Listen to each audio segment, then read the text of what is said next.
This is Dating for Hippies 101. And today we'll take a look at a few things you need when picking a mate. Because if you plan on taking an astral journey into the unknown, you better pick the right person. And before we get started with the top 10, welcome back home to my channel, the only place in the world where everyone is family. And if you enjoyed this video, click the like button. Now let's jump straight into the countdown, starting with number 10. If she's into casting spells, don't eat her spaghetti, because some of them are adding an extra ingredient. And trust me, you don't want to know what it is. But if you do chomp down on a dish, just know you might be in a trance. You might leave your family and move to Louisiana with her, never to be seen again. This is one of the most dangerous hippies. And I don't even know if you could call her that. Maybe a witch is more like it. So you better keep an eye on your food. Now let's roll to number 9. You have to see their crystal collection, because it's a deep look into what they're trying to fix. If you see some trauma crystals, you might have to head for the door, because her mood might start swinging. I mean, what else is she trying to fix? And can you explain why you need 700 crystals around your bed?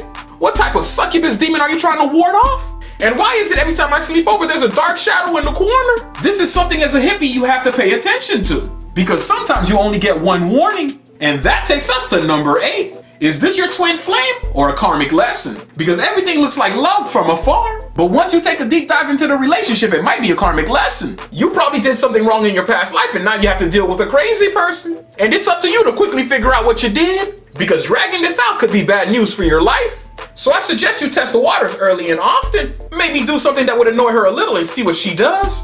Because the way my life is set up, I can't deal with any more karma. But let's move on to number 7. Are they willing to go to your favorite energy spot? Because maybe you need to go back into nature and fix your chakra. And if they're not willing, what are they trying to hide? Are they scared that they might manifest some dark thoughts that they've been having? Or do they just want to stunt your growth? And think about it, isn't it weird for a hippie to not want to travel? Isn't that just something that comes with the territory? Because my butt is always taking a meditation trip. And I definitely would expect the same thing from my girl. So be careful with the neighborhood hippie. Now let's roll to number 6. Are they secretly trying to convert you back into religion? And to be honest, I see this all the time. The person starts off by pretending to be open-minded, and they claim to not follow any belief system. But as soon as you catch some feelings, they try to drag you to their church. And got the nerve to get angry when you won't go, knowing damn well you didn't sign up for that. They know who you were, so why are they trying to change you now? And I never understood the purpose of trying to convert somebody who's at peace. Because if hippies aren't hurting anybody, leave them alone. And let's move on to number 5. Are they really about that hippie life or just addicted to psychedelics? Because some people be low-key addicts. They're not interested in diving deep into their subconscious. They just want a way to escape reality. And what better way to cover up your addiction by saying you're a hippie? I've seen so many people faking the funk. And if you're going to date somebody, you better make sure they're the real deal. Can you imagine dating someone who's always looking for a fix? That is a straight up no for me. Now let's push to number 4. Are they an energy vampire? And if you're not aware, this is someone who sucks the energy out of your life.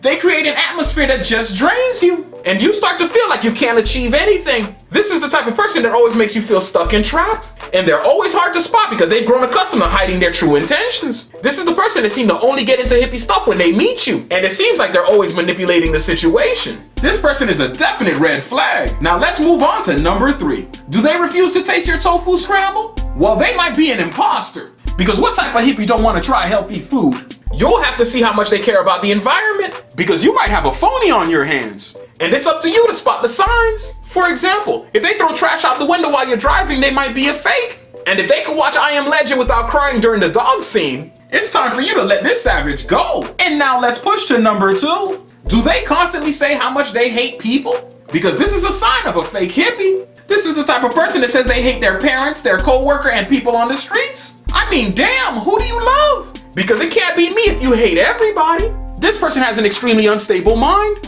Because at one point it's not them, it's you. And you need to get far away as possible from somebody like that. And now we finally reached number 1. Do they always find a way to mistreat the tea shop server? This to me is the biggest no-no. Because a tea shop is basically a lounge area with drinks. And if you find a way to get fired up in that type of setting, I can't be with you. Because it doesn't get any more relaxed than this. So what are you going to do when we're in a real situation? You're probably liable to go crazy and tear up the place. And that is a no-no if you're going to be a hippie. And if you're new to the house, make sure you hit the subscribe button and the bell notification so you never miss a video. And when you're done doing that, click on one of my videos that just popped up, and I'll see you on the next one.